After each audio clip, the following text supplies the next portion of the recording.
Hello friend, आप सभी का हमारे यूट्यूब चैनल पर स्वागत है। हम कक्षा 12वीं के इतिहास को पढ़ रहे थे, जिस बुक का नाम है भारत का इतिहास। और इस वीडियो में हम इस बुक के अध्याय सेकंड का पार्ट थर्ड देखेंगे। ठीक है, इससे पहले वाला हमने सब कुछ पढ़ लिया है। तो अगर आप पिछले वीडियो देखना चाहते हो तो आप प्ले लिस्ट में जाकर वो वीडियो देख सकते हो। और अगर आप जो हमने पढ़ा उनके PDF नोट्स पाना चाहते हो तो आप हमारे टेलीग्राम चैनल को ज्वाइन कीजिए, जिसकी लिंक आपको डिस्क्रिप्शन में मिल जाएगी। तो वहाँ आपको सभी वीडियो की PDF मिल जाएगी। ठीक है, तो दोस्तों ये जो अध्याय सेकंड है वो 15 नंबर का अध्याय है। एग्जाम में इससे 15 नंबर के सवाल आएंगे। ठीक है दोस्तों, तो दोस्तों चलिए पढ़ना स्टार्ट करते हैं। तो आज हम पढ़ेंगे गुप्त साम्राज्य की स्थापना, आर्थिक स्थिति, कला साहित्य एवं विज्ञान। ठीक है, तो सबसे पहले गुप्त साम्राज्य, इसकी शुरुआत होती है 240 ईस्वी से और ये 550 ईस्वी तक चलता है गुप्त साम्राज्य। ठीक है, गुप्त साम्राज्य का उदय तीसरी शताब्दी के अंत में हुआ था। ठीक है, यानी कि 240 मतलब तीसरी शताब्दी के अंत में लगभग। ठीक है, विष्णु पुराण, वायु पुराण और भागवत पुराण से ज्ञात होता है कि आरंभिक गुप्त राज्य में मगध एवं उत्तर पश्चिमी बंगाल तक गंगा नदी के तटीय के प्रदेश सम्मिलित थे। ठीक है, जो प्रारंभ गुप्त साम्राज्य था वो इतना विस्तृत नहीं था जितना कि कालांतर में आगे चलकर हुआ। ठीक है, सबसे पहले श्रीगुप्त, इसका शासक लगभग 240 ईस्वी से 280 ईस्वी तक चला। प्रभावती गुप्त के पुना ताम्रपत्र अभिलेख में श्रीगुप्त का उल्लेख गुप्त वंश के आदिराज के रूप में किया गया है। ठीक है, आगे बढ़ते हैं। इनका शासनकाल 240 ईस्वी से 280 ईस्वी तक रहा। श्रीगुप्त ने महाराज की उपाधि धारण की। श्रीगुप्त स्वतंत्र शासक न होकर संभवतः किसी शासक के अंतर्गत सामंत थे। ठीक है, फिर है घटोत्कच। ठीक है, तो इसका शासन 280 ईस्वी से 319 ईस्वी तक चला। लगभग 280 ईस्वी में श्रीगुप्त ने घटोत्कच को अपना उत्तराधिकारी बनाया। इसने भी महाराज की उपाधि धारण की। प्रभावती गुप्त के पूना एवं रिद्धपुर ताम्रपत्र अभिलेख में घटोत्कच को गुप्त वंश का प्रथम राजा बताया गया है। इसका राज्य संभवतः मगध के आसपास तक ही सीमित था। इसने 319 ईस्वी तक शासन किया। ठीक है, फिर है चंद्रगुप्त प्रथम। तो इसका शासनकाल है 319 ईस्वी। ठीक है, यहाँ पर कुछ टाइपिंग मिस्टेक हुई है। 319 ईस्वी, 319 ईस्वी से 335 ईस्वी। ठीक है, घटोत्कच के उत्तराधिकारी के रूप में सिंहासनारूढ़ चंद्रगुप्त प्रथम एक प्रतापी राजा था। उसने उस समय के प्रसिद्ध लिच्छवी कुल की कन्या कुमार देवी से विवाह किया। इस विवाह के उपरांत गुप्त वंश की प्रसिद्धि बढ़ने लगी। उसने महाराजा धीराज की उपाधि धारण की, यानी कि जो महाराजा धीराज की उपाधि थी वह चंद्रगुप्त प्रथम की थी, जो प्राय सर्वोच्च शासन के लिए प्रयोग की जाती थी। ठीक है, चंद्रगुप्त प्रथम ने एक गुप्त संवत 319 ईस्वी से 320 ईस्वी के नाम से चलाया। 319 से 320 में इसकी शुरुआत हुई, जिसका गुप्त संवत नाम था, वह चंद्रगुप्त प्रथम ने इसे चलाया। ठीक है, फिर है समुद्रगुप्त। तो इसका शासनकाल 335 ईस्वी से 375 ईस्वी। ठीक है, चंद्रगुप्त प्रथम के बाद उसका पुत्र समुद्रगुप्त राजगद्दी पर बैठा। समुद्रगुप्त के दरबार में प्रसिद्ध कवि हरिसेन रहता था, जिसने प्रयाग प्रशस्ति लेख में समुद्रगुप्त के विजय अभियानों का उल्लेख किया। ये अभिलेख उसी स्तंभ पर उत्कीर्ण है जिस पर अशोक का स्तंभ लेख है। इसने अपनी विजयों की उद्घोषणा हेतु अश्वमेध यज्ञ संपन्न करवाया। ठीक है, तो अश्वमेध यज्ञ समुद्रगुप्त ने करवाया था। ठीक है, समुद्रगुप्त के प्राप्त सिक्कों में कुछ पर अश्वमेध पराक्रम लिखा मिलता है। तो इस सिक्कों पर जो अश्वमेध पराक्रम लिखा मिलता है, इससे भी हमें ये पता चलता है कि समुद्रगुप्त ने अश्वमेध यज्ञ कराया था। ठीक है, आगे बढ़ते हैं। प्रयाग स्तंभ लेख जो इलाहाबाद उत्तर प्रदेश में विद्यमान है, गुप्त काल का महत्वपूर्ण ऐतिहासिक स्रोत है, जिसमें समुद्रगुप्त के राज्याभिषेक, दिग्विजय एवं व्यक्तित्व पर विशद प्रकाश से डाला गया है तथा कई अधिकारियों के पदों व नामों के उल्लेख भी गुप्तकालीन शासन व्यवस्था की जानकारी मिलती है। ठीक है, आगे है समुद्रगुप्त की विजय।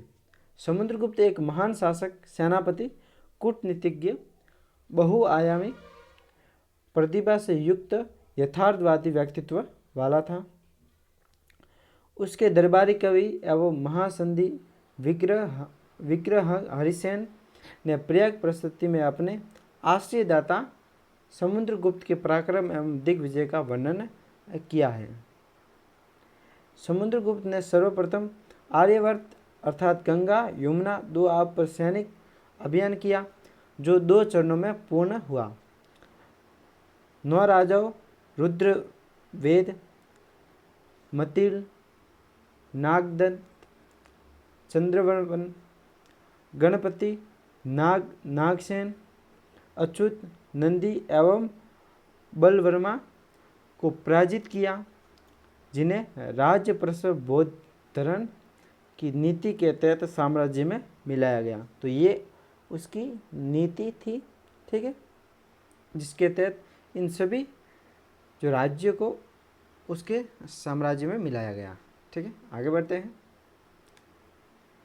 समुद्रगुप्त ने दक्षिण के 12 राज्य कौशल, महाकांतर, कोरल, कोटूर, फिर है पिष्टपुर, एरनपल्ली, कांची, अवमुक्त, बेंगी, पल्लव, देवराष्ट्र, कुशथलपुर आदि को पराजित किया, लेकिन उसने उन्हें ग्रहण मोक्षानुग्रह की नीति अर्थात ग्रहण शत्रु पर अधिकार, मोक्ष शत्रु को मुक्त करना एवं अनुग्रह राज्य को लौटाकर, ठीक है, के तहत फिर मुक्त कर दिया।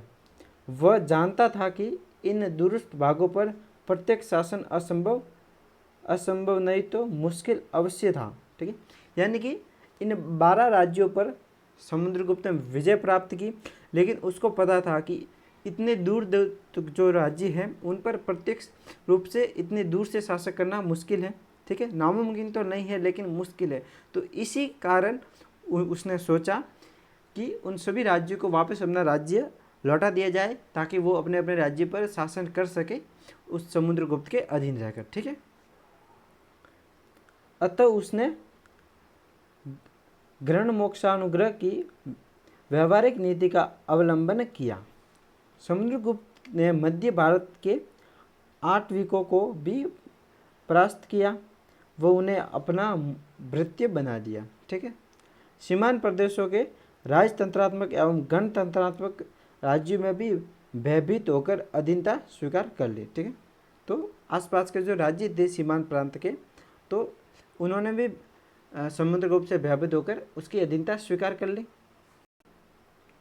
तो जो सीमांत प्रांत के थे उन्होंने जो अधीनता स्वीकार की, जिनमें थे उत्तर पूर्व भारत के समतटद्वाक, कामरूप, नेपाल, कर्तपुर, पश्चिमी भारत के 9 गणतंत्र राज्य आबिर, अर्जुनायन, मालव, योद्धेय, मृदक, प्रार्जुन, सनकानिक, काक व खरपरिक थे।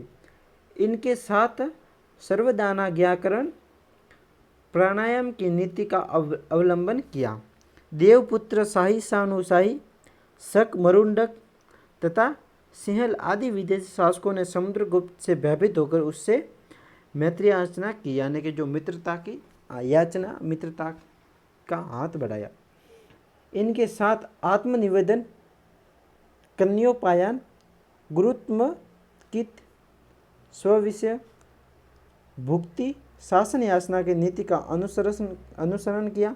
इस प्रकार समुद्रगुप्त ने भारत के बहुत बड़े भाग को अपने अधीन कर एकता के सूत्र में बांधने और उससे कई अधिक भूभाग में उसका लोहा माना जाता था, जो उसकी यथार्थवादी नीति का प्रतीक था।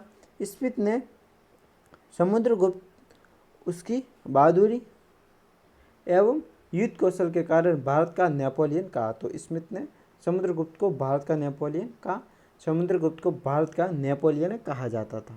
ठीक है, ये महत्वपूर्ण फैक्ट है। आगे है चंद्रगुप्त द्वितीय। ठीक है, तो समुद्रगुप्त के बाद चंद्रगुप्त द्वितीय, इसका शासनकाल 375 ईस्वी से 414 ईस्वी तक। समस्त गुप्त राजाओं में समुद्रगुप्त का पुत्र चंद्रगुप्त द्वितीय सर्वाधिक शौर्य एवं वीरोचित गुणों से संपन्न था। चंद्रगुप्त द्वितीय ने अपनी पुत्री प्रभावती का विवाह वाकाटक नरेश रुद्रसेन द्वितीय से किया। रुद्रसेन की मृत्यु के बाद चंद्रगुप्त ने अप्रत्यक्ष रूप से वाकाटक राज्य को अपने राज्य में मिलाकर उज्जैन को अपनी दूसरी राजधानी बनाया। चीनी यात्री फाहियान चंद्रगुप्त द्वितीय के काल में भारत आया। इसके दरबार में कालिदास एवं अमर सिंह जैसे विद्वान रहते थे। शकों को पराजित करने की स्मृति में चंद्रगुप्त द्वितीय ने चांदी के विशेष सिक्के जारी किए।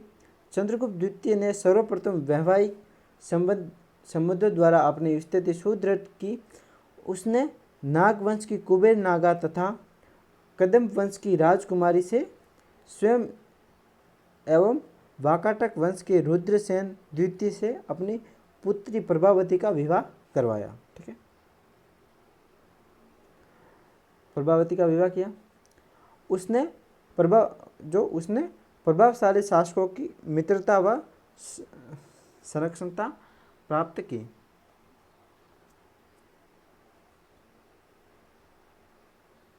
आगे है कुमारगुप्त प्रथम। तो कुमारगुप्त प्रथम का शासन है 415 ईस्वी से 455 ईस्वी। चंद्रगुप्त द्वितीय के बाद उसका पुत्र कुमारगुप्त गद्दी पर बैठा। उसने बड़ी संख्या में मुद्राएं जारी करवाई। बयाना मुद्रा बांड में से कुमारगुप्त की करीब 623 मुद्राएं मिली है। वेंगसांग ने कुमारगुप्त का नाम शक्रादित्य बताया। कुमारगुप्त को अपने शासन के अंतिम समय में पुष्यमित्र जातियों के विद्रोह का सामना करना पड़ा। इसकी जानकारी स्कंदगुप्त के भीतरी स्तंभ लेख से मिलती है। यही से गुप्त साम्राज्य विघटन की ओर अग्रसर हुआ। संभवतः नालंदा विश्वविद्यालय का संस्थापक कुमारगुप्त ही था। तो जो नालंदा विश्वविद्यालय था उस समय का विश्व प्रसिद्ध विश्वविद्यालय था, जहाँ पर अनेक जो शिक्षा प्राप्त करने के आए थे, तो उसका जो संस्थापक था वह कुमारगुप्त था। ठीक है, तो दोस्तों आज के लिए इतना ही। वीडियो देखने के लिए आपका बहुत बहुत धन्यवाद।